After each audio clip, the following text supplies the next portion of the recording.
At one of the most prestigious horse auctions in the American West, where a single nod could be worth hundreds of thousands of dollars, a woman stepped through the doors in silence. No one knew who she was, no one cared to ask. One glance at her faded military jacket, worn-out boots, and neatly tied-back hair was enough for the entire room to decide she didn't belong. But as the bidding reached its most intense moment, and all eyes turned toward a fierce black stallion named Ironheart, the woman raised her hand. A number was spoken. The room froze. Before we begin, let us know where you're watching from, and if you enjoy stories like this, don't forget to subscribe. The grand foyer of Liberty Ridge Equestrian Center sparkled under the glow of a sprawling crystal chandelier. From each teardrop of crystal, glimmers of warm light rained down on a floor polished to a near-mirror sheen. Rows of expensive leather chairs fanned out beneath the chandelier, arranged in a careful arc around an elevated wooden podium where the auctioneer would soon preside. Every inch of the place spoke of prestige and exclusivity, an emporium of equine wealth set against the arid backdrop of Arizona's desert outskirts. As the doors swung open for the evening's event, a soft hum of conversation began to fill the hall. Men in tailored Italian suits, cowboy hats fashioned from the finest felt, and polished snakeskin boots took their seats with quiet confidence. Some brandished silver belt buckles glinting under the chandelier's rays. Others discreetly swirled glasses of top-shelf whiskey or swirling red wine, studying thick catalogs listing the horses up for sale tonight. There was an air of focused anticipation. Everyone here was hunting for something, a champion bloodline, a future race winner, or an uncut gem in the form of a restless stallion. A hush fell whenever someone of clear importance strolled through. These VIP guests had embroidered name tags on their reserved seats, and personal servers standing by with wine flutes at the ready. Whispered greetings, "So good to see you," or "I heard you made a killing at the last sale," intermingled with the clinking of glassware. Yet for all the courtesy, an undercurrent of tension rippled beneath the polished smiles. This was more than a social gathering, it was a battlefield of status where each discreet nod during the bidding could represent hundreds of thousands of dollars, sometimes more. Amid the swirl of opulence, one name passed from lip to lip: Ironheart, a black stallion with an ancestry rumored to include 3 national champions. Ironheart was the star of the evening. Everyone expected his lot to close the show. Speculations on his potential final price had circulated in hushed tones over the previous weeks. Some believed it could soar past $250,000, and the bravest murmured it might venture beyond $500,000. No horse garnered half the excitement Ironheart did. At precisely 8 o'clock, the overhead lights dimmed slightly, signaling that the official start of the auction was near. A man in a pristine suit, Langston Pierce, the night's auctioneer, approached the wooden podium. With an experienced gaze, he surveyed the seated crowd. In that moment, an unspoken tension settled, not of fear but of readiness. Every buyer had come armed with deep pockets and grand ambitions. Then, a subtle disturbance happened at the entrance. A woman walked in. She had no entourage, no silver belt buckle, no glossy boots or embroidered jacket. She wore an old military-style coat, the fabric frayed around the cuffs, and her worn jeans were tucked into scuffed-up boots that looked like they had traveled thousands of dusty miles. Her hair was pulled back into a simple ponytail, leaving her face exposed. Quietly focused, unsmiling, and seemingly unaffected by the grand display around her.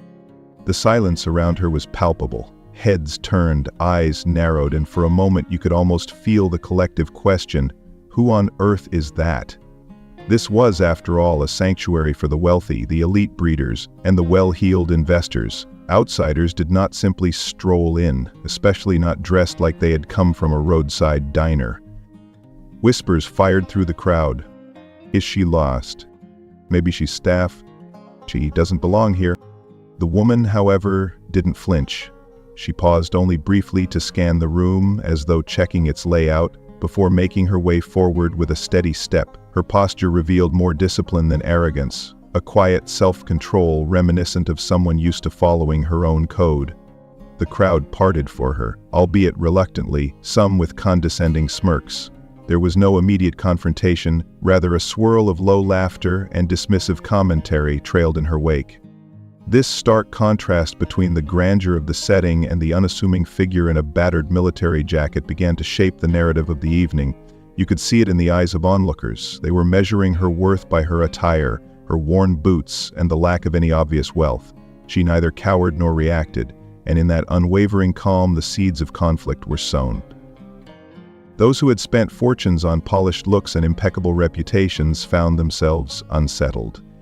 In a place where social strata were defined by net worth and bloodline connections, this woman's mere presence felt like a breach of protocol. They scorned her quietly, certain she was an interloper.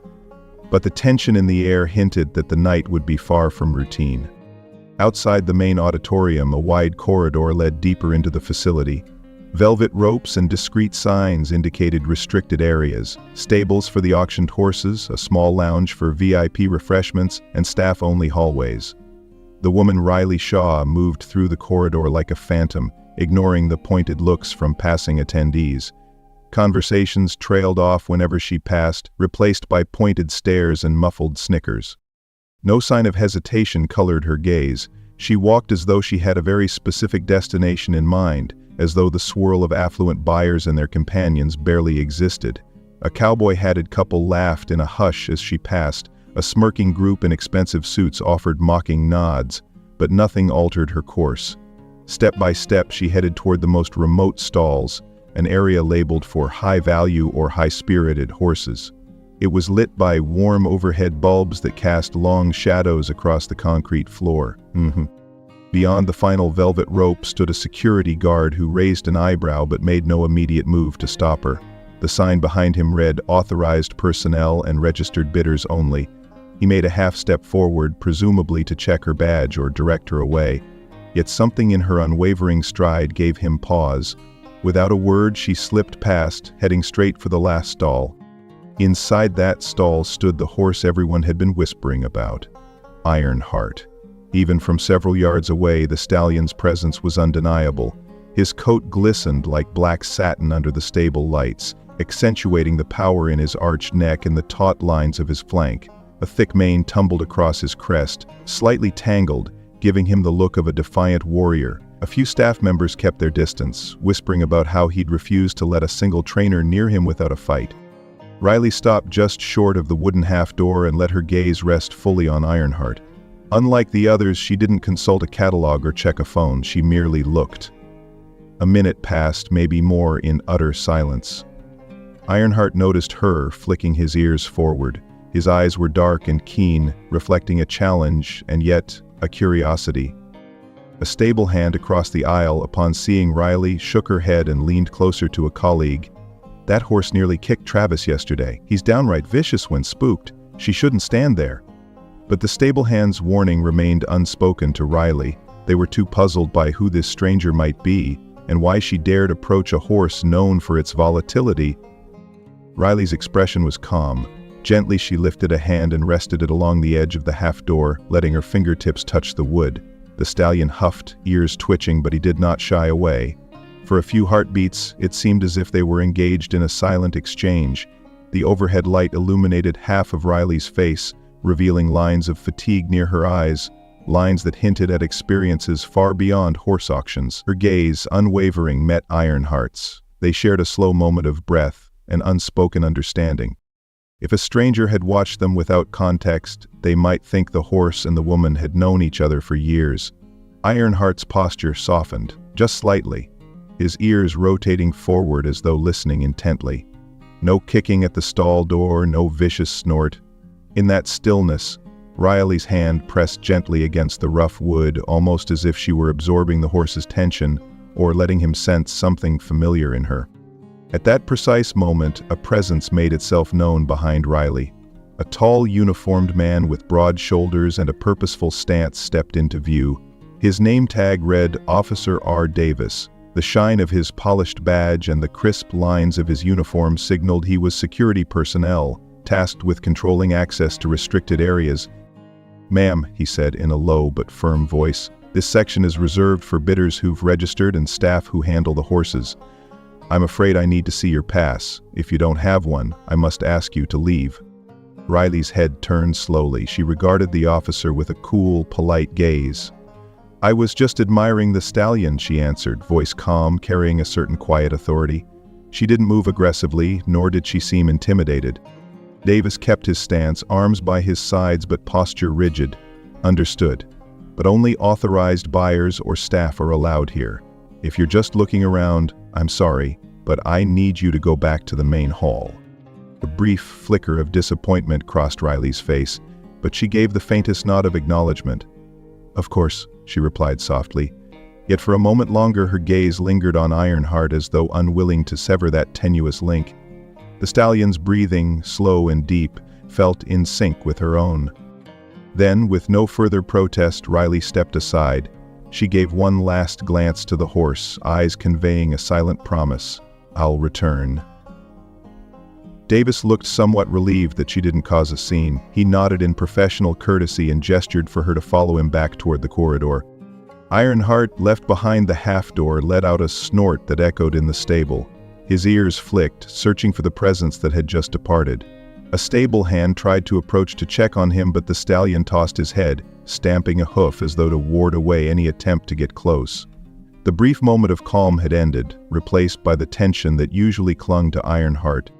Riley, meanwhile, walked away with measured steps, escorted by Officer Davis. She said nothing more, only allowed herself to be guided back to the ropes that marked the boundary for non-registered guests. In the hush that followed, a trickle of watchers on the periphery started to giggle or raise their brows in amused speculation. They had witnessed her approach the fearsome Ironheart with startling confidence, yet in their eyes she had been summarily rebuffed by security. Nothing to see here, folks, another fish out of water, right?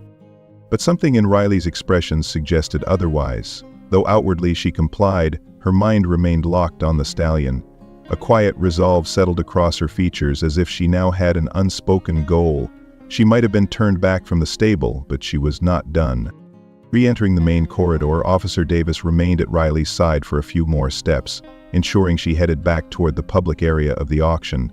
Once certain she wouldn't attempt another detour, he peeled away to resume his post, leaving her alone in a bustling corridor of well-dressed bidders. Except now, her presence seemed to provoke a louder reaction than before. A cluster of 4 or 5 individuals stood near a set of plush chairs, obviously taking a break from the main hall. Their conversation halted mid-sentence the moment they noticed the uniformed officer walking away from Riley. One of the women, draped in an extravagant shawl and carrying a glass of champagne, gave a mocking little laugh. "Look at that," she said brightly, not bothering to lower her voice. "Apparently we have a trespasser in the stables. Did she think she was here to buy a saddle for a war horse?" Her friend, a tall man in a Stetson hat that gleamed with silver conchos, smirked. "Maybe she got lost on the way to the Veterans Affairs office." A few steps down the corridor, a well-coiffed couple who had overheard the remarks passed knowing smiles back and forth. One of them leaned in to whisper, loud enough for Riley to catch. "We do attract all types, don't we? Even the ones who can't possibly afford more than a barrel horse at a discount rodeo." Riley continued forward without breaking stride, ignoring the half-veiled insults. Her stoic silence and apparent lack of offense seemed to mystify them. In an environment where flashy words and flamboyant displays were the norm, she offered no reaction. This, in turn, emboldened a few onlookers to be more direct, certain they would not face any comeback from her. Near the entrance to the main auction hall, a short man sporting an impeccably pressed suit and a turquoise bolo tie raised his voice. "Ma'am, are you sure you're in the right building? The volunteer sign-up is back in town." Laughter erupted from 2 others at his side. Riley paused briefly as if to weigh whether to respond. Then she simply resumed her pace. The laughter lost a bit of its force when she neither stammered nor tried to defend herself. At that exact instant, a new player stepped into the picture, Colton Drake, an imposing figure in a crisp denim shirt embroidered with stylized motifs across the shoulders, a shining silver belt buckle and a pristine white cowboy hat, walked into the corridor from the side lounge. He commanded immediate attention not just for his attire, but for the aura of money and reputation trailing him. The hush that followed was telling. People parted to give him space, eager to greet him with nods of recognition. Drake's gaze landed on Riley almost immediately. His lips curved into a smirk, as though he had found the evening's prime source of amusement. "Well, would you look at that?" he said to no one in particular, though his voice carried through the corridor. "Did we open the doors for charity tonight, or is this a new policy to invite spectators from the local base?" Some polite chuckles rippled through the onlookers. Riley, now just a few steps away, halted. She faced Drake but said nothing, her posture straight, her expression unreadable. The corridor grew quiet in anticipation of her reply, but none came. Instead, she simply watched him with cool detachment. Drake took a slow step forward, tilting his head in an exaggerated show of curiosity. "Let me guess, ma'am," he drawled, his tone mocking. "You thought you could waltz in here and get a free show, see what real horseflesh looks like?" He raised a hand in a theatrical gesture toward the double doors leading into the main auditorium. "But I'm afraid we're quite selective. Perhaps you'd be more at home cleaning stalls. We do have a few openings for a stable hand, if you're that determined to see the horses up close." A low rumble of laughter followed, some open, some half-stifled. The watchers seemed ready for a biting retort, a flustered defense, any sign that the woman would crumble under Drake's derision. Yet Riley remained silent. She barely blinked, her gaze distant, as though she considered Drake no more than background noise. The effect was unsettling. Drake's smirk slipped a fraction and the crowd's laughter faltered in confusion. They had expected a display of anger or embarrassment, some reaction to stoke further ridicule. Instead, she offered them calm disregard. A middle-aged lady in pearls, perhaps unsettled by the tension, tried to lighten the mood. "Oh, come on," she teased. "We all know not everyone can handle such an event. Maybe she just wanted a little look at Ironheart before he's sold." Drake jumped on that hook. "Indeed, good luck to her if she plans on bidding," he scoffed. "We'll see if she can even raise her paddle." This innuendo about money was a known staple in the auction scene. One implied that the target didn't have the means to compete. Riley cast a glance at the doors to the auditorium, faint voices emanating from inside. The next horse in line was likely already being introduced. She exhaled softly, not out of resignation, but of measured patience, before turning her attention briefly to Drake, as though summing him up. Without a word, she pivoted and continued toward the auditorium's entrance. "Where do you think you're going, soldier?" Drake fired after her. "You're just going to stand at the back? Or do you actually have a number card with you?" Riley's steps didn't falter. She pushed the door open, letting the sudden wave of cool air-conditioned atmosphere wash over her. Drake looked momentarily robbed of his momentum, and the little knot of onlookers near him seemed divided. Some wore grins of expectation, others had begun to suspect something deeper about the woman's composure. In the hush that ensued, more than a few watchers found themselves unconsciously rooting for this silent figure. There was a dignity to her refusal to engage in their petty insults, a sense of quiet strength that defied their elaborate, status-driven world. Many might still have written her off as an imposter or a curiosity, but a seed of doubt had been planted. Who is she, really? The unspoken question hung in the corridor, lingering long after Riley had passed through the doors, disappearing into the throng of high rollers inside. Back inside the main auditorium, the low hum of the auction proceedings greeted her. Rows of impeccably dressed bidders were fixated on the current lot, a handsome bay mare stepping nervously around a small ring set up at the front.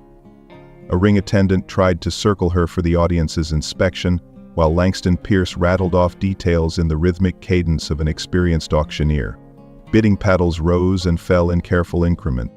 Riley slipped in near the back, unobtrusive, crossing her arms as she stood behind a half row of empty chairs reserved for late VIP arrivals.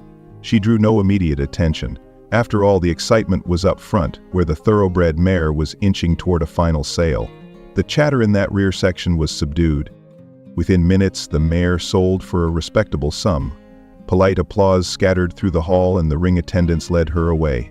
Pierce cleared his throat, preparing to announce a short interlude before the next horse. Yet in that moment, a whisper of movement caught Riley's attention. To her right, stepping quietly into the aisle, was Officer Davis again. He didn't look aggressive, but he eyed her with a sense of duty. "I've asked you once already," he said in a low voice, leaning toward her so as not to disrupt the formal atmosphere. "If you're not a registered bidder, you shouldn't be in this section, ma'am." Riley turned slightly to face him. She noticed the lines of tension around his eyes. He didn't want a confrontation, but rules were rules. She offered no apology. Instead, she calmly replied, "I understand that, but I won't be leaving just yet." Then she paused, letting the quiet weight of her words build. "I'm here for the next horse." Davis hesitated. uncertain how to interpret her statement. "Look, if you have a bidding card, please show it. If not..." It was then that Colton Drake emerged from a side row, accompanied by 2 associates.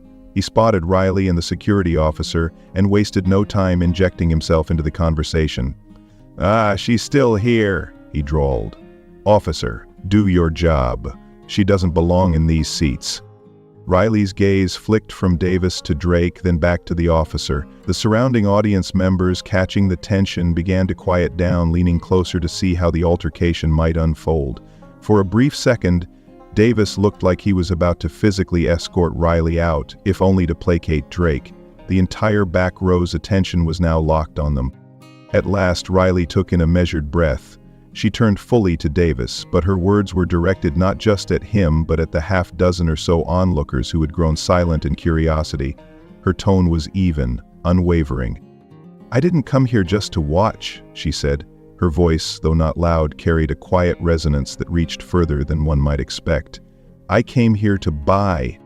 It was as though a bolt of electricity zapped through the seats. Colton Drake froze, eyebrows shooting upward in an incredulous arch. The circle of watchers around them blinked in stunned surprise.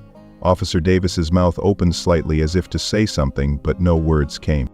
The hush spread, like ripples on a pond. Even those a few rows away, who only caught fragments of the exchange, grew attentive. "She's here to buy," someone repeated under their breath, disbelieving. Another leaned over to a companion, whispering, "Who is she, anyway?" From his vantage point at the front, Langston Pierce glanced toward the commotion. His usual composure faltered, aware a scene might be brewing. However, he recognized that the next horse, a crucial highlight of the auction, would soon be announced, and the eyes of every wealthy patron were needed on the ring. He tapped his gavel lightly, hoping to refocus the crowd, but the back section remained fixated on Riley. In the swirl of muted whispers, Riley merely stood there, arms at her sides. Her shoulders relaxed, yet there was an edge of defiance to her posture. It was not arrogance, it was the bearing of someone who had faced bigger threats than a room full of disbelieving gazes. She offered no further explanation. She didn't brag about her financial capacity nor brandish any proof. Her quiet statement, "I came here to buy," resonated with all the more power for its simplicity. Drake recovered first, letting out a soft scoff. "To buy," he repeated mockingly. "Sure you did." He stepped back, gesturing sarcastically. "Then by all means, enjoy the show. We'll see how far that bravado goes when the bidding starts." Officer Davis's stance shifted. He was no longer sure if forcibly removing her would cause a bigger scene. On one hand, Drake was a major figure in the horse community. On the other, the auction's management wouldn't want trouble if Riley could indeed present valid credentials. With a reluctant nod, Davis mumbled, "All right, ma'am, we'll let you stay, for now." Then he drifted sideways, positioning himself where he could watch her but also remain out of the direct spotlight. A wave of murmurs pulsed through the seats.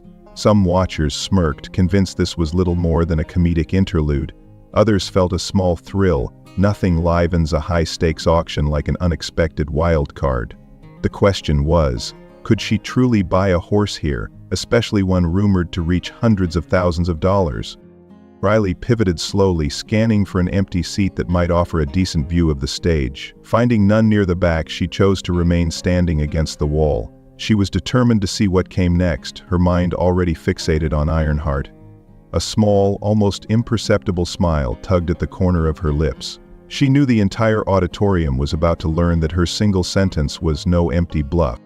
And with that, the stage was set.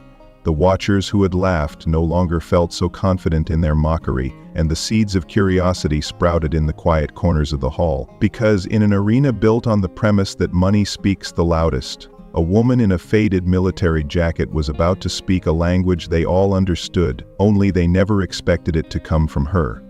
A palpable air of tension had settled over the auction hall after Riley Shaw's soft-spoken declaration, "I came here to buy."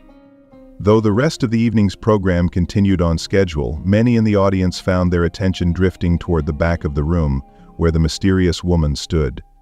The ring assistants brought in several horses, one at a time, each with its own set of credentials and lineage. But the bids never soared too high. It was as if the crowd was collectively saving its energy. and its money for the last act. Langston Pierce, the ever-composed auctioneer, waited until the second-to-last horse of the night was sold. "Ladies and gentlemen," he began, letting his tone drop into a resonant pitch that commanded attention, "we've come at last to the final horse of our event. A horse that needs little introduction, yet one whose reputation alone has stirred more debate than any other on tonight's list." A wave of excited murmurs rolled through the seats. People sat a bit straighter, flipping open the catalogs they had skimmed so many times already. The cover featured a stylized silhouette of Ironheart. Pierce continued, is the descendant of 3 national champions. His lineage speaks of speed, stamina, and an unbreakable will. Over the past months, rumor and hearsay have surrounded this horse. Some call him too wild, others proclaim him a potential legend in the making. It's time to find out who among us is prepared to harness that potential. The crowd shifted in their seats, a collective breath held in anticipation. Even those who had told themselves they would only watch found their pulses quickening. In the back of the hall, Riley Shaw stood with her arms gently folded. She felt her heartbeat tick up a notch at the sound of Ironheart's name, but her face remained impassive, betraying no hint of the storm brewing in her thoughts. From a side entrance, 2 ring attendants led Ironheart into the open space. The stallion entered with a hush gripped the audience. Even those who had heard rumors that Ironheart was difficult to manage were unprepared for the sheer presence he exuded. The ring assistant tried to circle the horse slowly so that all sides could be viewed, but Ironheart tossed his head, stamping a hoof hard against the floor, producing a sharp clack that reverberated through the hush. 1 or 2 onlookers sucked in a breath. This was no docile show pony, this was an untamed force. Langston Pierce let the tension build for a few moments. He understood the art of auctioneering wasn't just about rattling off numbers, but also about reading the crowd's emotional state. His gaze flicked discreetly toward where Riley stood. Though she stood half-shadowed behind a row of seats, Pierce noted the unwavering line of her posture. Then he spoke again, his voice lowered almost to a hush, forcing everyone to strain to hear him. "Bidding for Ironheart will begin at $60,000. Who would like to open?" A faint rustle of movement passed over the audience. At first, no one raised a hand, possibly expecting some high roller to jump in or waiting to see if the starting price would drop. But with a confident flick of the wrist, a man near the front signaled, "60." His tone displayed the practiced swagger of an experienced buyer. Pierce nodded, acknowledging the opening bid. "We have 60,000, the auctioneer announced clearly. "Do I hear 80? Almost before he finished speaking, a voice chimed from the side row. 85! The new bidder was a woman in a tailored blazer, her hair pinned in a sleek twist at the nape of her neck. She held her paddle aloft, challenging any further doubt. A quick round of murmurs cascaded through the seats. 85,000, Pierce echoed, scanning for the next competitor. "Can we say 100? A swirl of paddles began to lift in rapid succession. 100,000, then 120. Applause scattered lightly around the room as if some watchers were relieved to see healthy interest. From the front row, a middle-aged man with a firm jawline and an air of quiet confidence fired back with 140, another volleyed 150. The ping-pong of offers made the atmosphere crackle with excitement. Riley observed each increment without so much as a flinch. Though her eyes never left Ironheart, it was clear she was measuring the competition, gauging how far they might go and whether they had the She still hasn't raised her hand, probably just wants to see Ironheart in action. At 150,000, a few participants began showing signs of hesitation. You could see it in the slight droop of their paddles, in the silent consultations they had with their associates. The breeding costs, training fees, and potential risks all weighed heavily on any purchase. Ironheart's rumored volatility amplified that sense of caution. A voice from somewhere in the side seats tried for 160, but the silence that followed made it clear that, aside from a handful of determined individuals, the crowd sensed the end of the climb was near. Pierce, sensing the momentum, delivered a rhythmic patter of updates. 160, do I hear 170? He paused. Going once at 160, going teep. Suddenly a crisp voice from the center row. 175! A small chorus of gasps rippled around them, followed by a nervous laugh from someone who had 75,000. This is an excellent line, ladies and gentlemen, let's keep it going. And so the chain continued. 180. Then a terse silence as everyone recalibrated.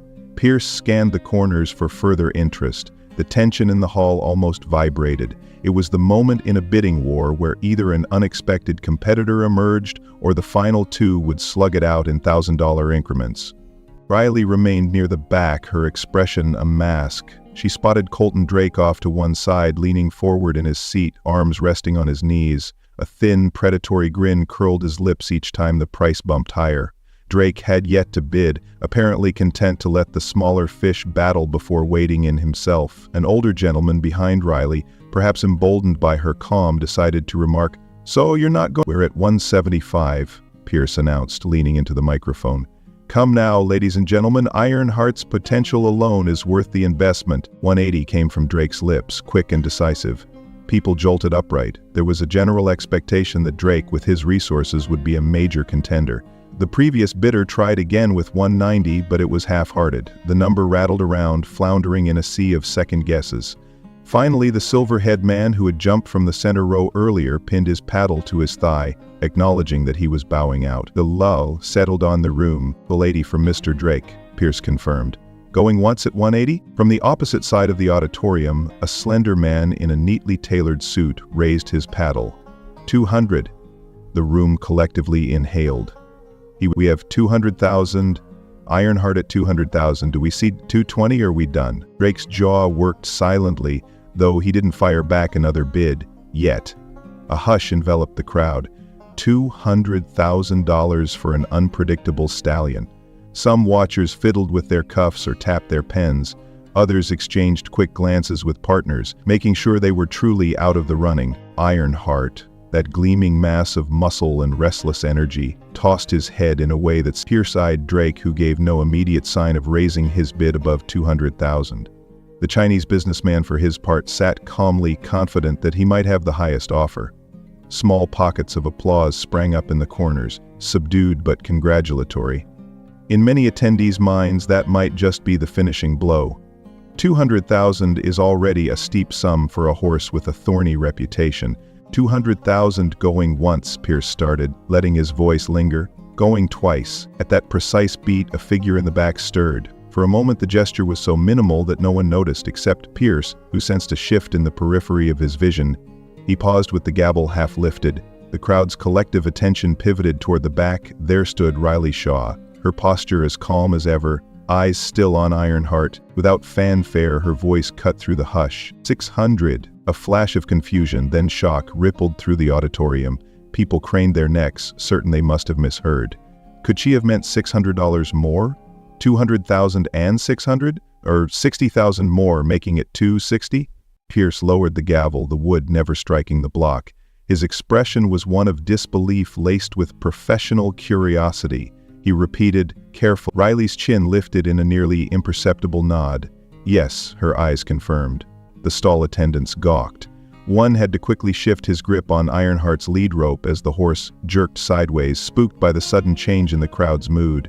A flurry of exclamations buzzed around the seats. A hush fell, so profound one could hear the whir of the air conditioning.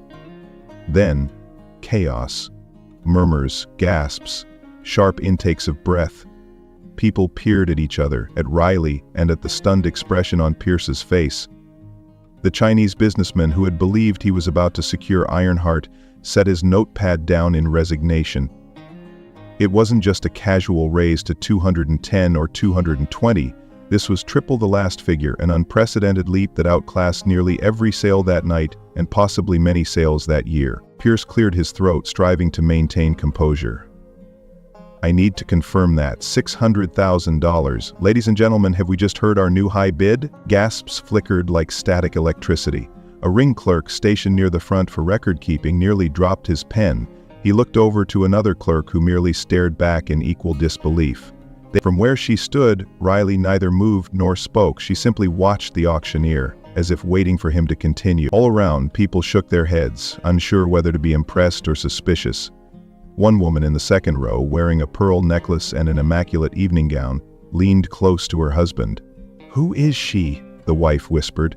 "She looks like she walked off a ranch, yet she's throwing numbers bigger than Drake's usual bids." Up near the front, the Chinese businessman exhaled, placing a palm on his own thigh in a gesture of surrender.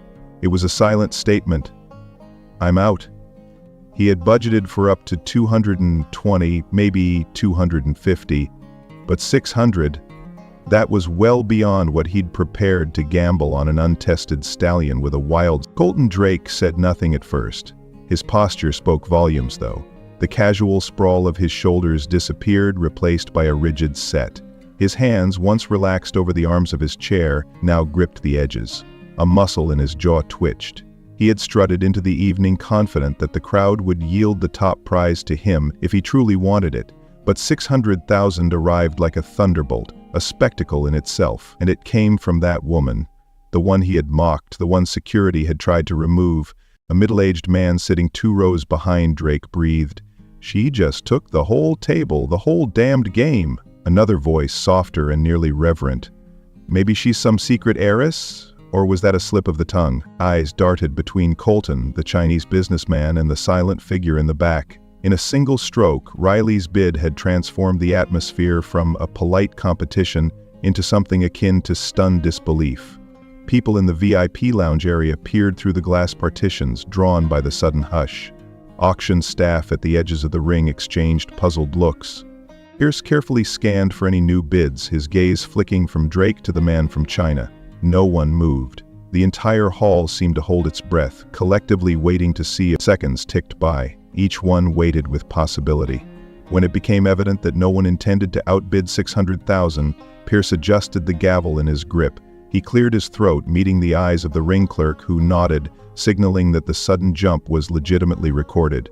$600,000, Pierce stated again, more firmly this time. He surveyed the front rows. Going once, going twice, he paused, giving a last chance for any soul daring enough to top that figure. The silent refusal from the entire auditorium was deafening. Just as Pierce lifted the gavel for the third strike, Colton Drake shot to his feet. His chair scraped. "Wait," he barked. "We can't let that stand without proof. Does anyone know if she can actually back that offer up?" A ripple of nervous laughter fluttered in the vicinity of Drake's seat. Some individuals, clearly unsettled by the staggering sum, took his side. "He's right," one person murmured. 600 grand from a stranger?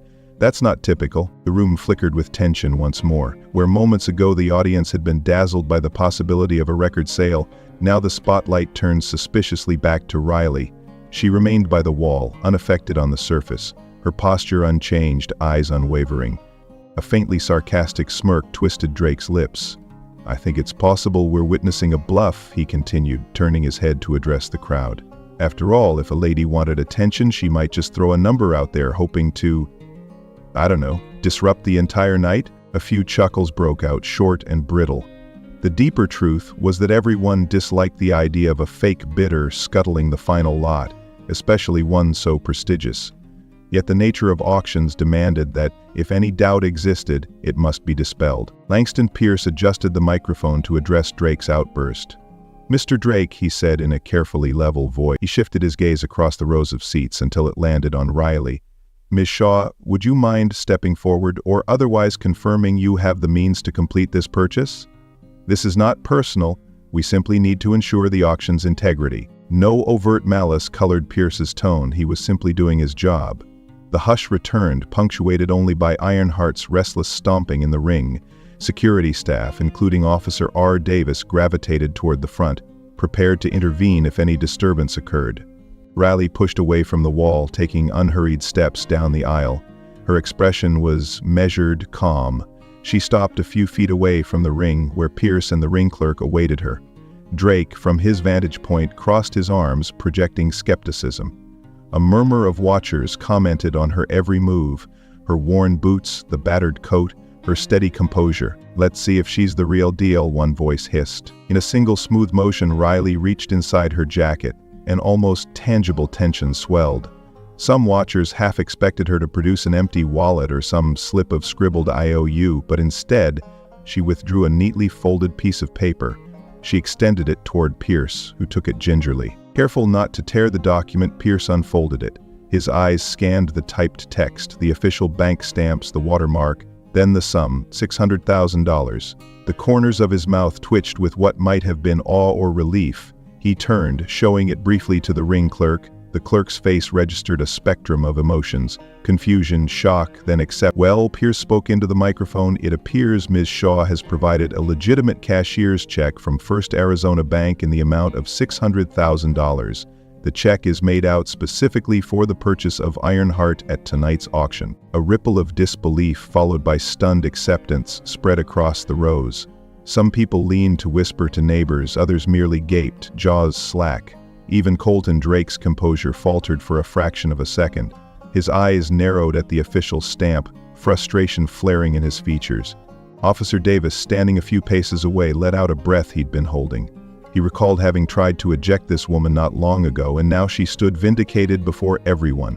A man in a sharp vest and tie muttered, "Who is she?" echoing the refrain that had been repeated all evening. A wave of recollection flickered over certain corners of the hall. Some realized they had heard of a Riley Shaw, rumored to have deep pockets or a storied military background, but details were vague. Drake clenched his jaw, arms still folded. The entire scenario looked to be slipping out of his control. That sense of calm triumph emanating from Riley undercut all his earlier ridicule. Pierce turned the check over in his hands, verifying the watermark by tilting it toward the overhead lighting. Satisfied, he handed it to the ring clerk, who recorded the details. The clerk gave a nod, confirming the authenticity. "Ladies and gentlemen," Pierce announced, "this is entirely valid. Ms. Shaw has provided a cashier's check that covers her bid in full. By all measures, we must honor her bid." With that, it was as though the breath of the entire audience exhaled in a single motion. Some in relief, others in regret that they had not mustered the will to outbid her earlier. Drake shifted, looking momentarily like he might object again, yet no rule-breaking or cunning ploy remained for him to exploit.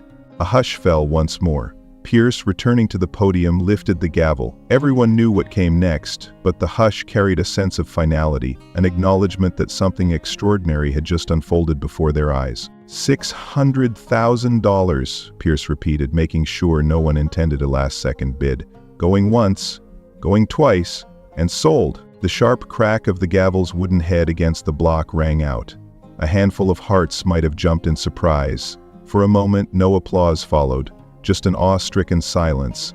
Then, in a gesture of respect, or perhaps perplexed wonder, a few staggered onlookers clapped politely.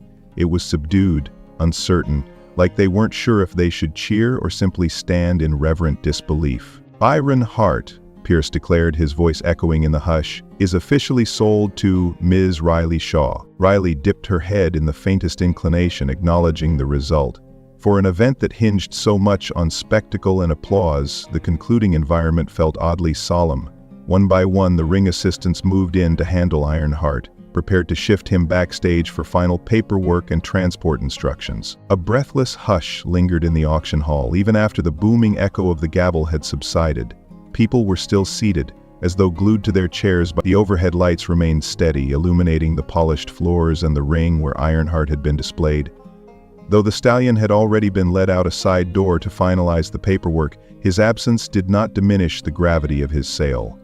More than one or two whispers drifted through the air, picking up intensity with each repetition. "He just paid $600,000 for that horse. Where did she come from? Who is she?" From somewhere around the middle rows, a man's voice rose, clear enough to catch the attention of dozens. "Anyone have the faintest clue who this Riley Shaw is?" He spoke the name with a faint tinge of awe, as though he couldn't decide whether to be impressed or bewildered. Then, a woman with salt and pepper hair and a rugged denim jacket slowly stood. Her expression was a cross between recognition and reluctant surprise. She cupped her hands around her mouth, trying to be discreet yet unable to contain the excitement in her voice. "Wait a minute," she said, and though her tone was not loud, it carried. Could she be the same Riley Shaw who used to train cavalry mounts for the military? I remember reading about a Riley Shaw who specialized in warhorse programs years ago. The question sparked immediate interest, as though flint had just struck stone. Heads turned in her direction, some wearing expressions of curiosity, others skepticism. A man next to her raised an eyebrow and murmured, "Military? That's a whole different level." But the seeds of recognition were sown. A soft murmur started rolling like a wave across the seats. It resonated with those who had any familiarity with equine programs for the armed forces. A middle-aged trainer, sporting a scruffy beard and a plaid shirt with the top buttons undone, shot to his feet. His eyes shone with the excitement of someone uncovering a hidden piece of a puzzle. "Riley Shaw, from the old cavalry division, if I recall right," he said in amazement.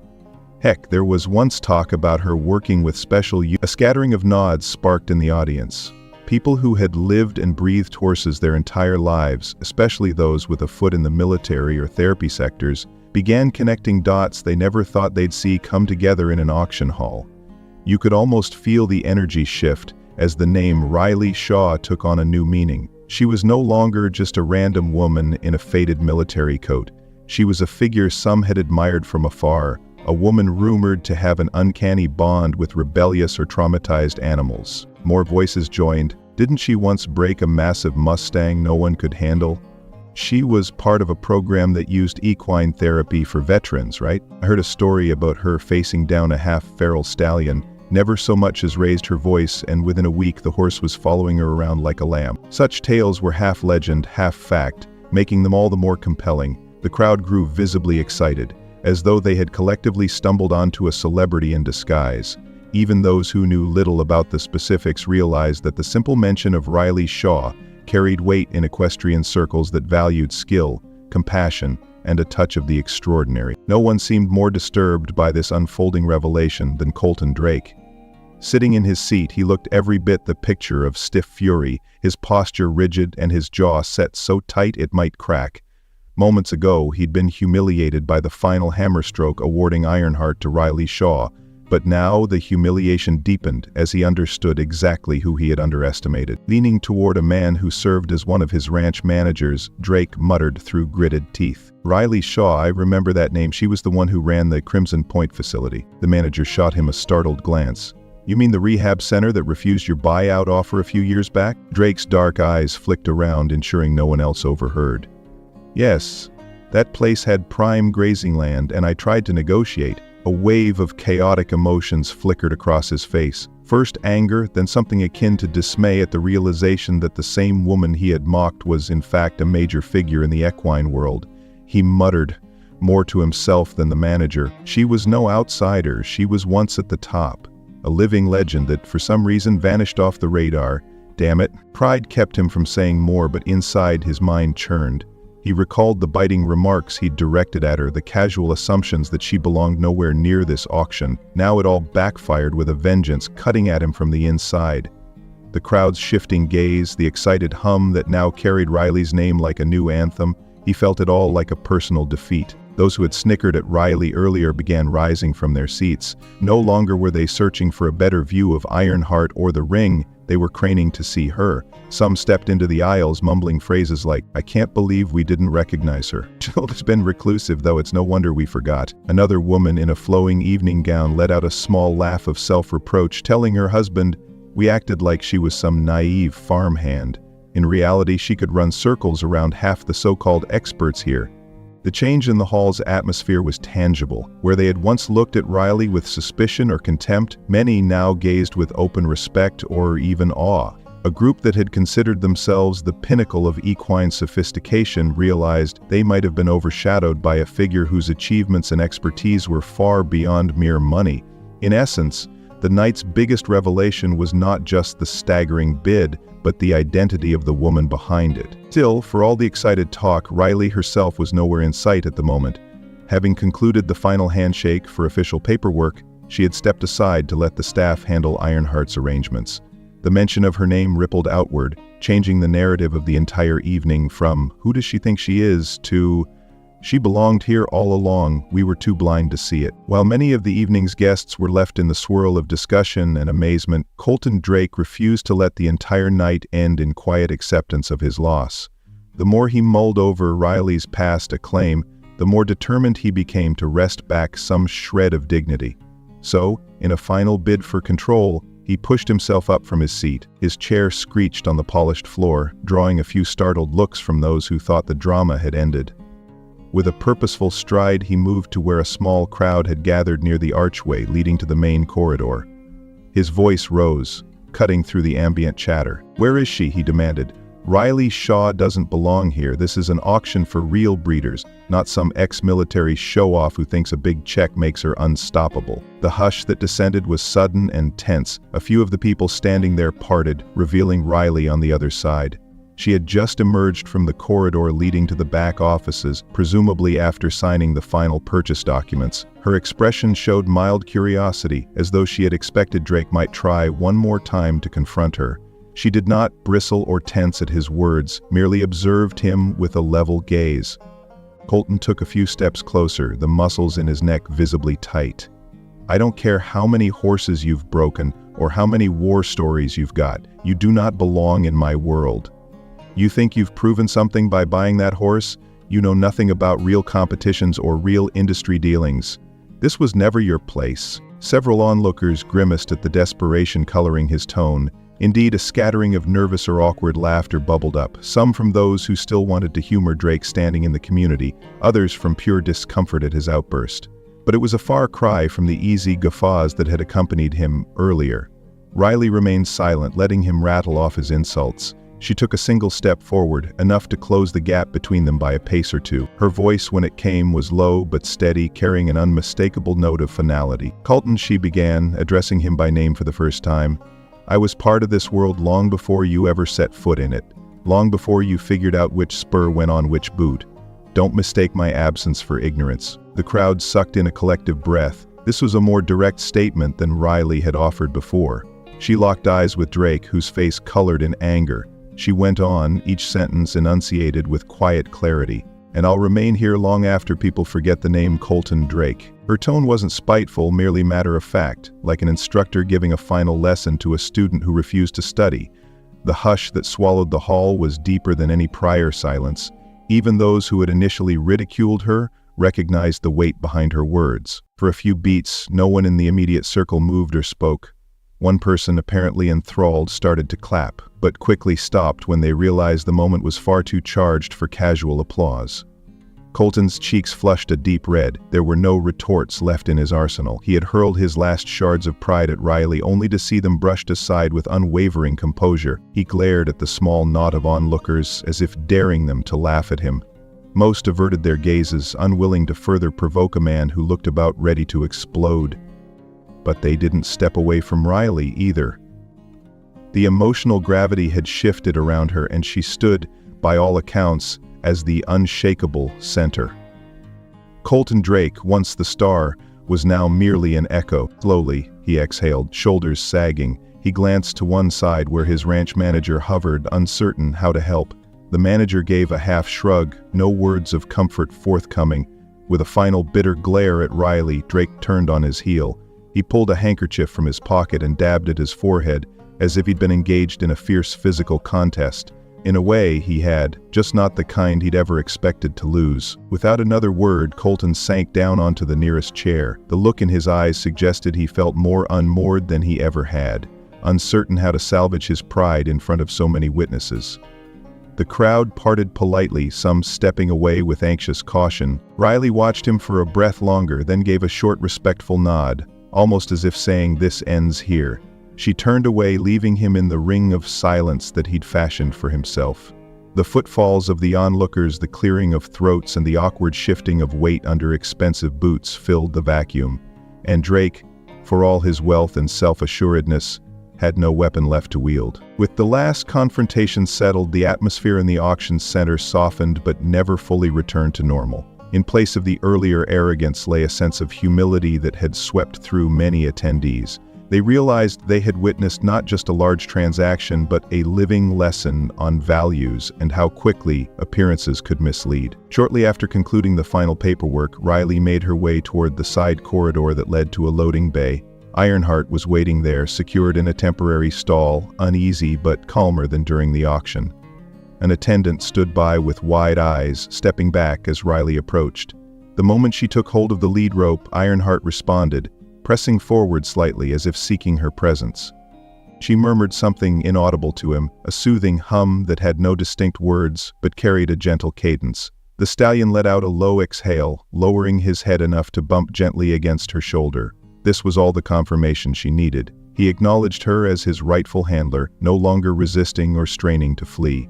A hush of awe overcame the few bystanders who observed this quiet scene. It was as though Ironheart's entire demeanor had shifted once he recognized his new owner. "We'll take him out the east door," she said quietly to the attendant. "My trailer's parked across from the main entrance near that tall saguaro cactus.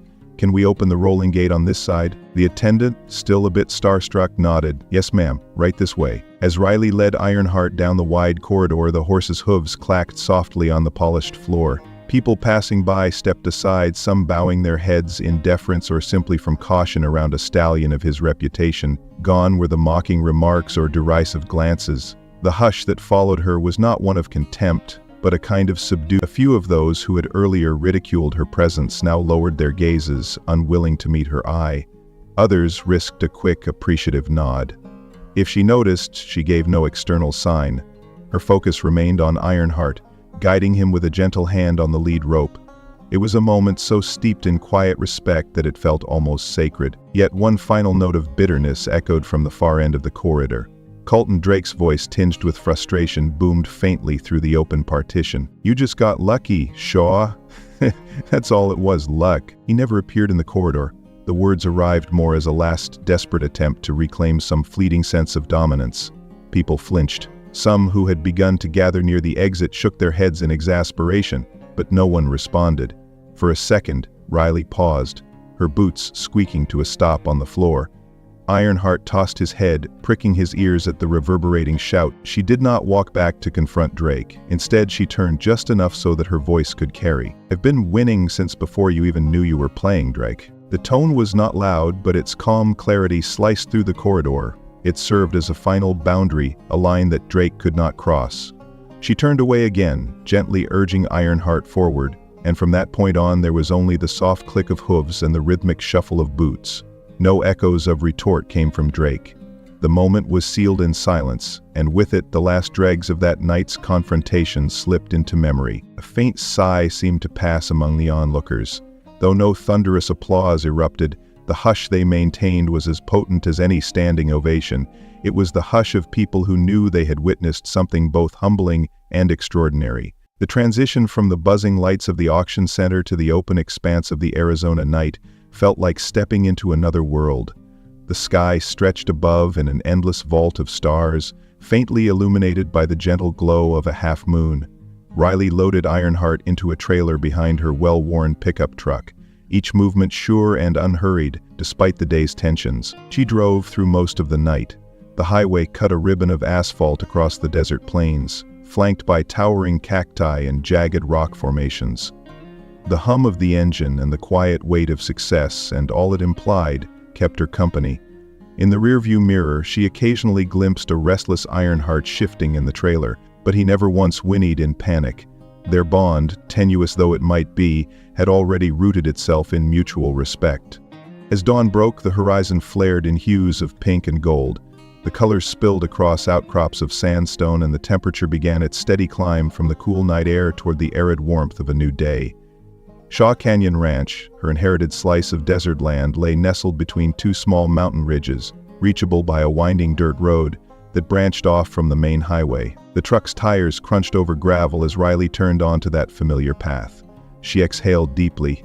Every yard closer to home felt like shedding the residue of the night's conflict. At the ranch house, a modest structure with a wraparound porch, Ethan Morales stood waiting. He'd been awake for hours, unable to sleep once the local rumor mill and the online horse community exploded with news of Ironheart's historic sale. Clad in work jeans and a t-shirt smeared with bits of hay, he paced by the gate, phone in hand, reading snippets of the story he couldn't quite believe. The moment he heard the growl of Riley's pickup, Ethan bolted down the porch steps. Crossing the dusty Riley, he burst out, voice trembling with excitement. "Holy, everyone's talking about you." The phone lines lit up when folks heard you outbid Colton Drake at $600,000 for that stallion. They're calling you a legend, asking if it's the same Riley Shaw who taught war horses. I told them I didn't know anything. She cut the engine and swung the door open, stepping onto the familiar dust of her ranch yard. "Slow down, Ethan," she teased quietly, offering a faint, reassuring smile. "Yes, it's all true, and yes, it's Ironheart, that black stallion everyone's been whispering about." Ethan's gaze darted to the trailer. He swallowed hard. "I never doubted you had the know-how, but 600,000? Where did you... Sorry, I shouldn't pry. She gave a small shrug.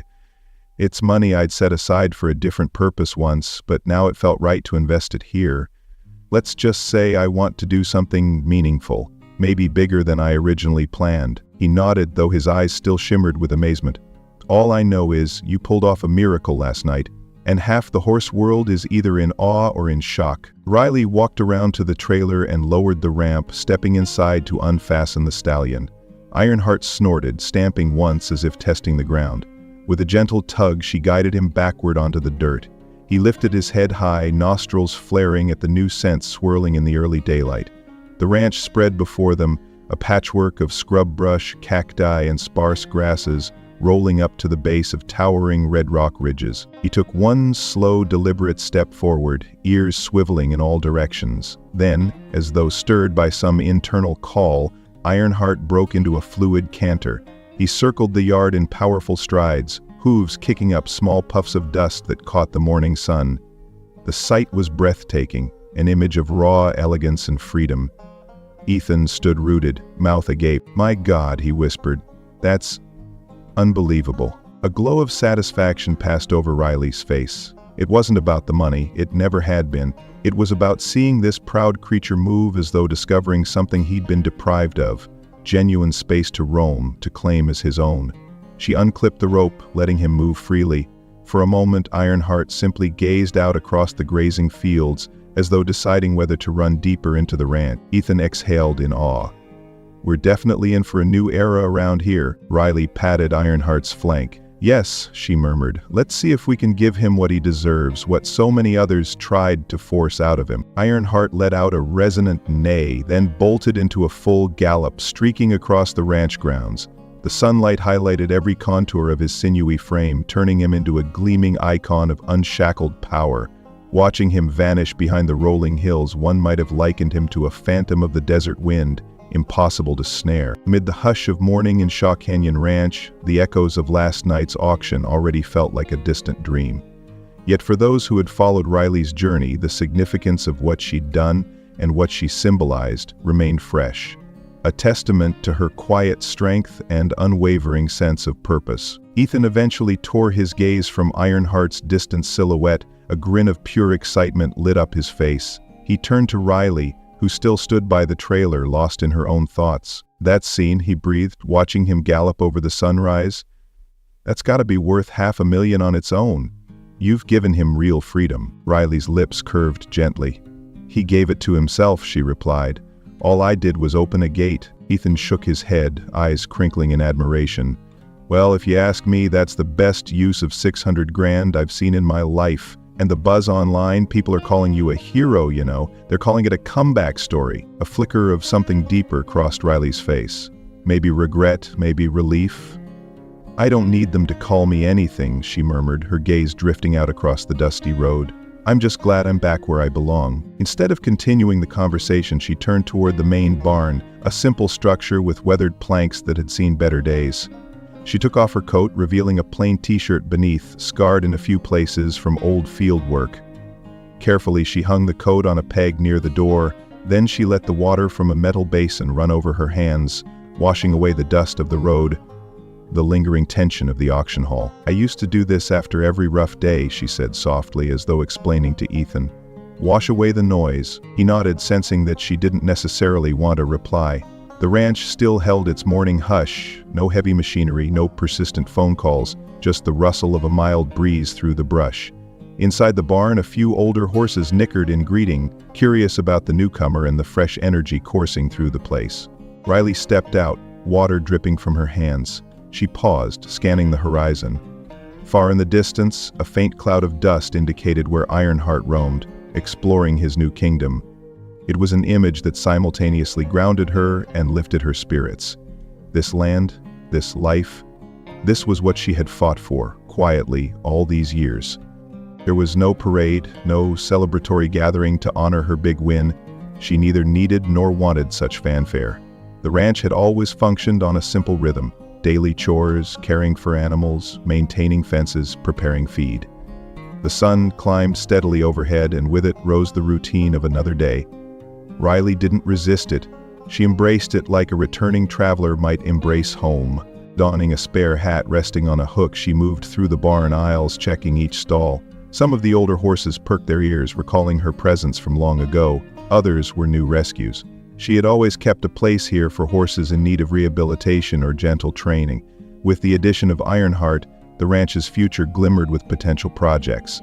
Perhaps, in time, she would reshape the entire approach to how high-spirited horses were trained or integrated. Ethan followed in her wake, occasionally wanting to pepper her with questions about the night's confrontation or the deeper story of how she had financed that cashier's check.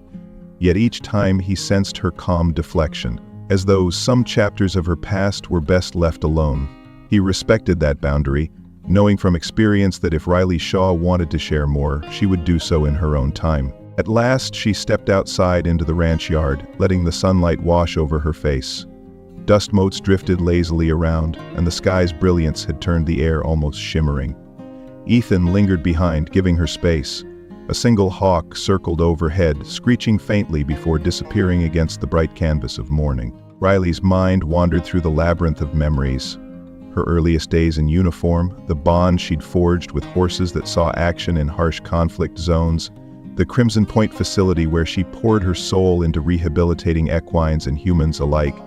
Then the betrayal or the heartbreak that had driven her to leave it all behind. She had never spoken in detail. Instead, she had vanished into the American Southwest, living on the fringes until last night demanded her return to the public eye. Now, in the simplest, most unassuming manner, she recognized the fullness of her journey. She had walked into a world that wrote her off for how she dressed and had emerged with the very prize that all their money and arrogance couldn't buy, away from her. And it wasn't about the sum, it was about the statement. By reclaiming Ironheart, she reclaimed her own voice in a domain that had tried to forget her. A faint call from across the field drifted to her ears. Ethan was waving, pointing toward the horizon. Ironheart's dark shape was galloping along a fence line, a sleek arrow of black cutting through the golden haze. Something in that sight, the dynamic union of a restless spirit and open land, calmed her more than any applause or recognition could have. Thank you for staying with us until the end of this story. We'd love to hear from you. Share your thoughts in the comments below and let us know your favorite part.